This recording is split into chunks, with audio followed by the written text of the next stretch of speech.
বঙ্গোপসাগরে সৃষ্ট লঘুচাপের প্রভাবে দেশজুড়ে টানা বৃষ্টির আভাস দিয়েছে আবহাওয়া অধিদপ্তর। এর মধ্যে দেশের ৩ বিভাগে আগামী ২৪ ঘন্টায় ভারী বর্ষণের শঙ্কা রয়েছে। সেই সঙ্গে দেশের উত্তরাঞ্চল সহ অন্যান্য এলাকাতেও বৃষ্টির মাত্রা আরও বাড়তে পারে বলে জানিয়েছে সংস্থাটি। আরও জানাচ্ছেন শেখ ফরিদ। বঙ্গোপসাগরে সৃষ্টি হওয়া লঘুচাপের প্রভাবে আগামী ৪ দিন দেশের বেশিরভাগ স্থানে বৃষ্টি হতে পারে বলে জানিয়েছে আবহাওয়া অধিদপ্তর। ১৫ই আগস্ট আবহাওয়ার আগামী ৯৬ ঘন্টার এক পূর্বাভাসে এমন তথ্য জানায় সংস্থাটি।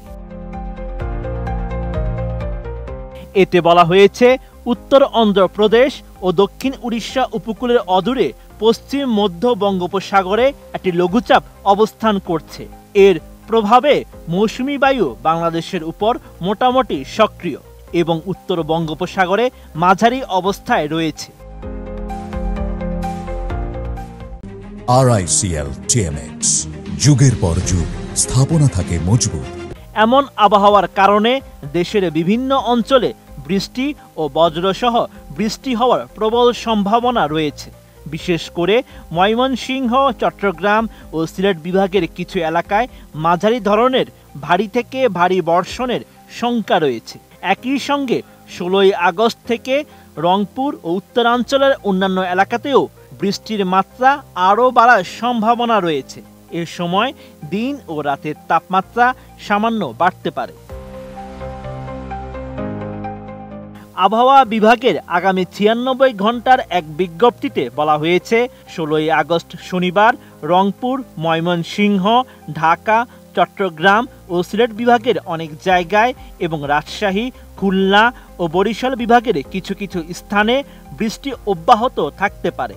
কোথাও কোথাও ভারী বর্ষণ হতে পারে। আর ১৭ই আগস্ট রবিবারের পূর্বাভাসে বলা হয়েছে, রংপুর, রাজশাহী, ময়মনসিংহ, চট্টগ্রাম ও সিলেট বিভাগের অধিকাংশ এলাকায় বৃষ্টির মাত্রা আরও বাড়তে পারে, এমনকি অতি ভারী বর্ষণও হতে পারে।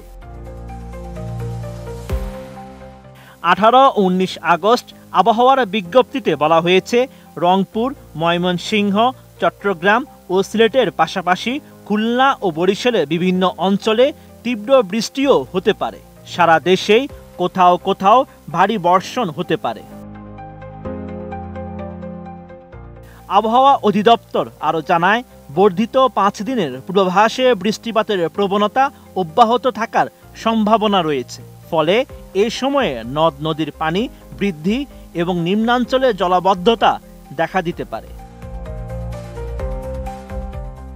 Sheikh Farid, ATN news.